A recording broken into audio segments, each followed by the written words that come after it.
Hi ladies, I have just got back from my scan and I have good news and bad news that I want to share with you, and I thought I would upload this today instead of waiting until the end of the week for my 7-week update. So I went in for my specialist appointment and she did a very quick scan.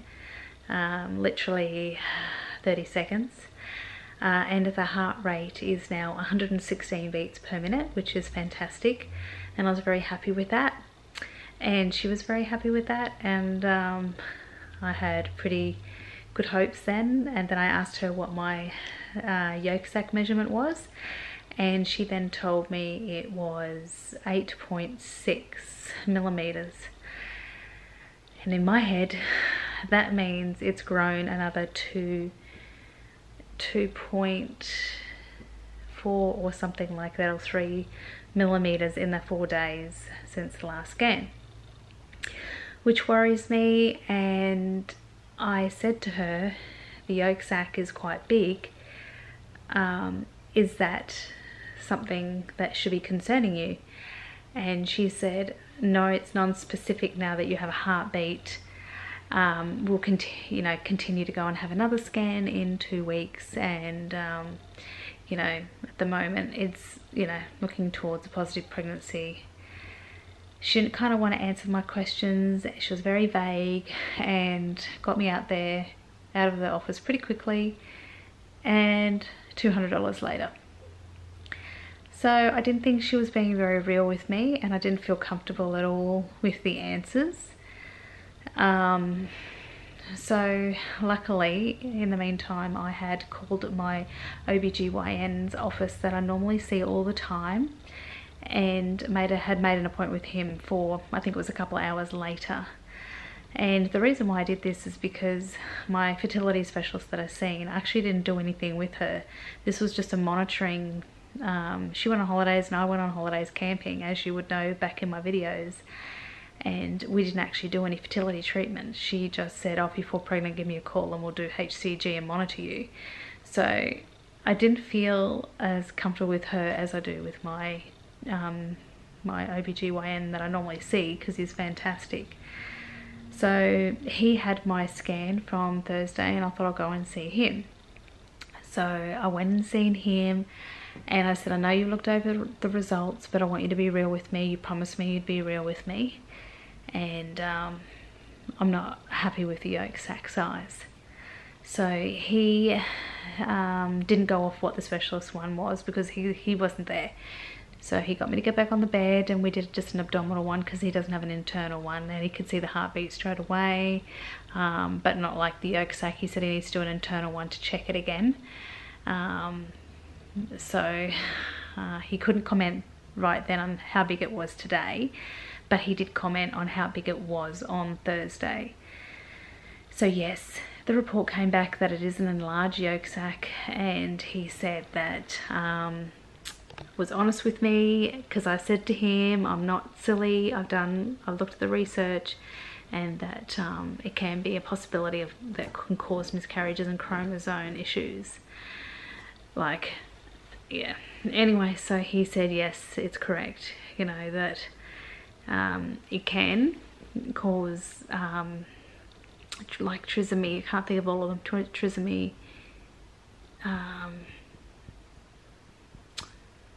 trying to think of all, 18, 21, 22, the chromosome issues. So, which is, yeah, one is Down syndrome, and I can't remember the other two. So anyway, he then said to me that the chances are going to probably not even be 50-50. It's probably going to be maybe higher that I may miscarry. So he started talking straight away about CVS sampling, which is basically taking a sample from the placenta, and that is like the genetics of the baby, and or the make of the DNA or whatever.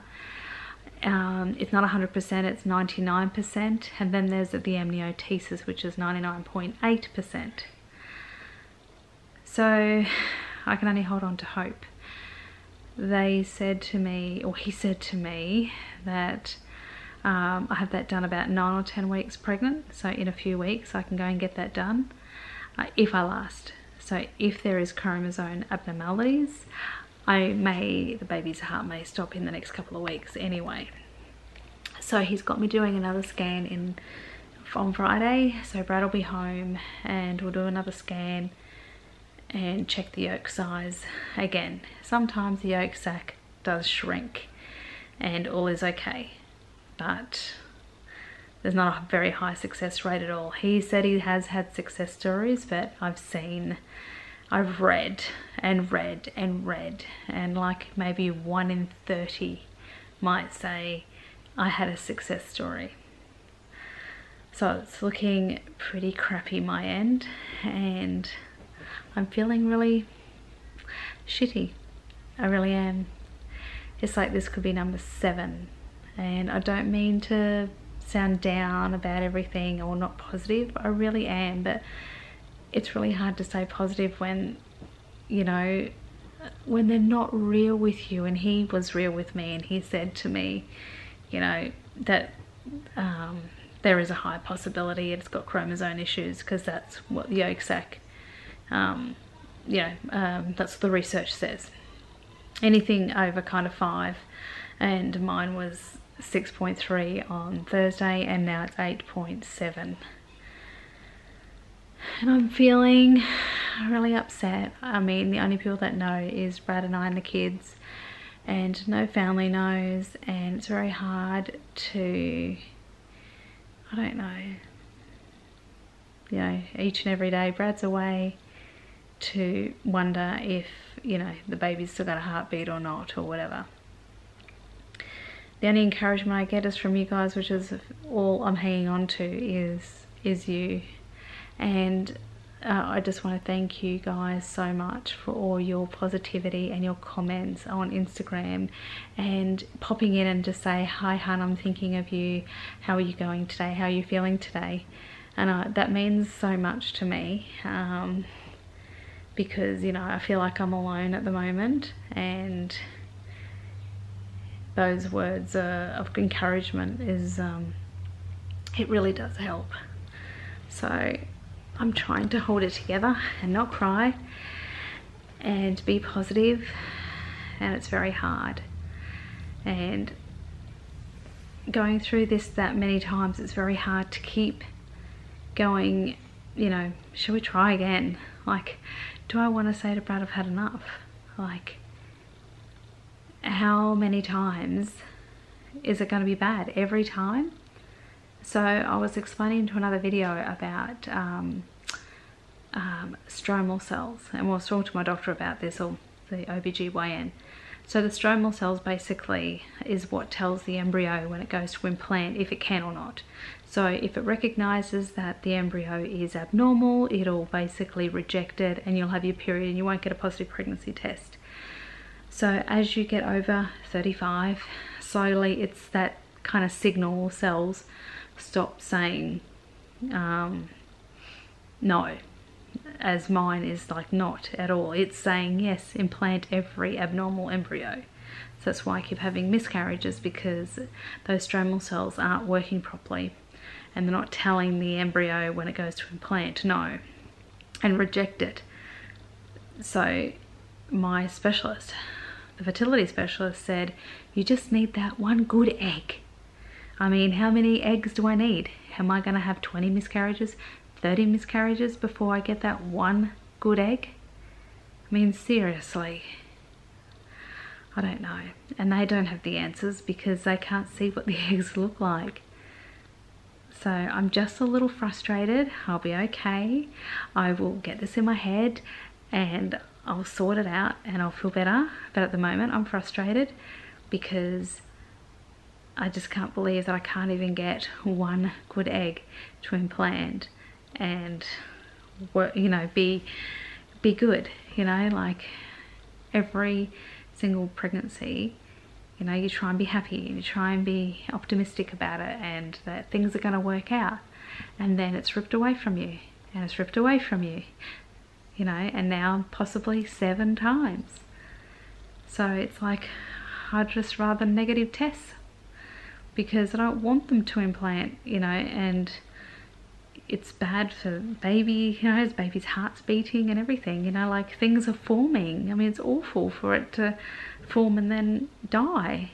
And, you know, and same with us, physically and emotionally, it's hard for us as well. So I wish those stromal cells were working, and basically the research, there's nothing to fix that either.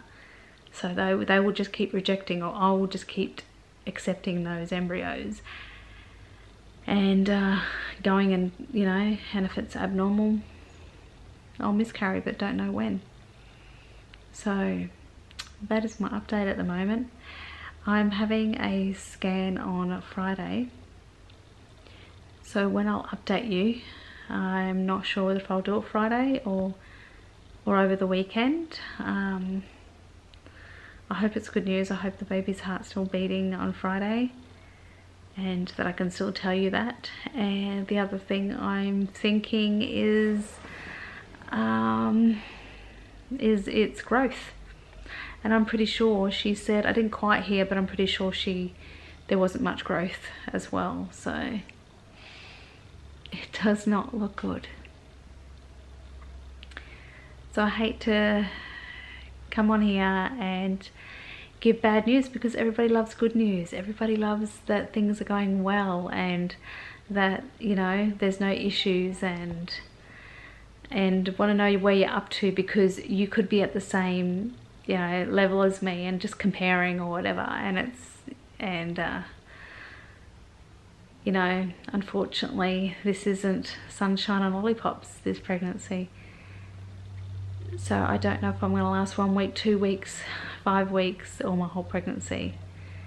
But I can only hold on to at the moment. The baby's heart's still beating, and there is that glimmer of hope, and we will check out what happens on Friday, and I'll get back to you soon. So thank you all so much. And once again, I'm sorry it's not a fantastic video. So see you later.